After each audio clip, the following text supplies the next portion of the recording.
자, 이번 시간부터는 점화식에 대해서 알아보도록 합시다. 자, 먼저 기본 점화식에 대해서 알아볼 건데요. 기본 점화식은 이름이 있는 수열들의 점화식이에요.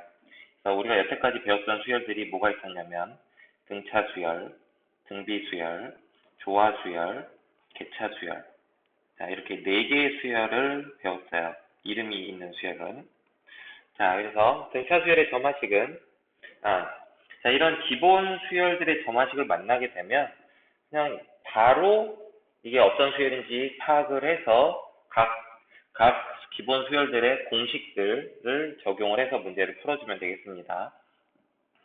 자, 그래서 등차 수열의 기본 점화식은 이런 꼴이에요. an 플러스 1 빼기 an은 어떤 상수 d, 혹은 an 플러스 1은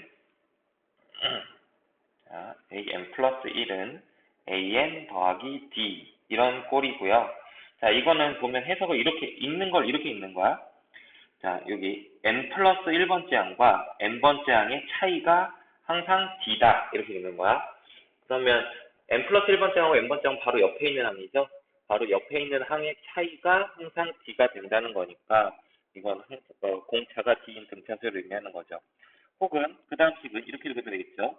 n번째 항에다가 d라는 어떤 숫자를 더하니까 다음 번째 항인 n 플러스 1, n 플러스 1번째 항이 나왔다 이렇게 읽어주면 되겠습니다.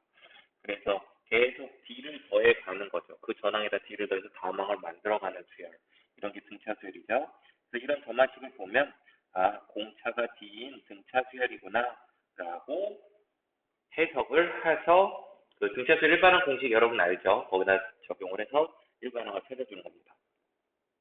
그 다음에 등비 수열은 an분의 an 플러스 1이 r 이렇게, 혹은 an 플러스 1은 ran 이런 꼴로 표현이 됩니다. 자, 그러면 또 해석은 어떻게 하냐면 첫 번째 식 같은 경우는 n번째 항과 n 플러스 1번째 항의 비율, 바로 옆에 있는 항이죠. n번째 n 플러스 1번째 항은 바로 이웃한 두 항의 비율이 항상 r이다. 자, 그 다음에 그 다음 식은 n번째 항에다가 r이라는 값을 곱하면 다음 항인 n 플러스 1번째 항이 나온다. 전항에다가 r을 곱해서 다음 항을 만들어가는 수열이다.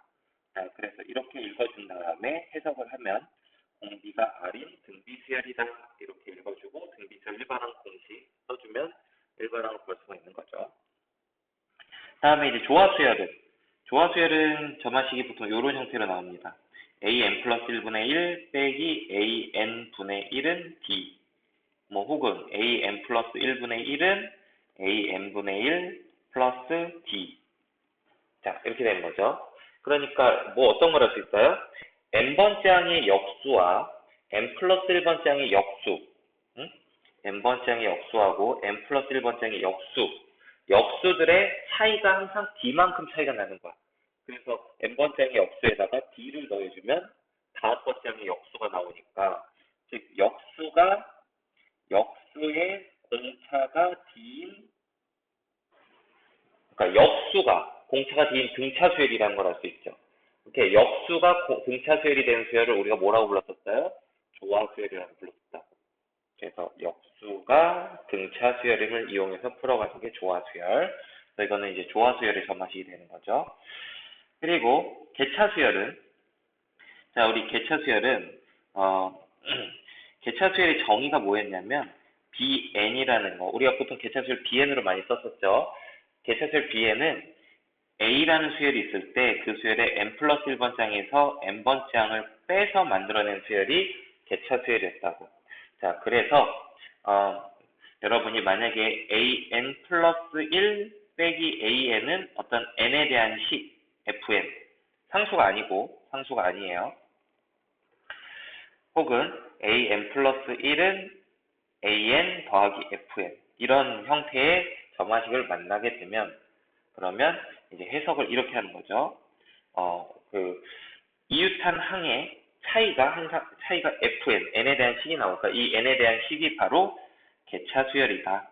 fn이 개차 수열임을 알 수 있는 거죠. 그럼 이제 개차 수열이 뭔지를 이렇게 해서 알아낸 다음에, 개차 수열로부터 우리 an 수열의 일반항 구하기 쉽죠. an 수열이 첫 장에다가 시그마 k는 1부터 n-1까지 개차 수열.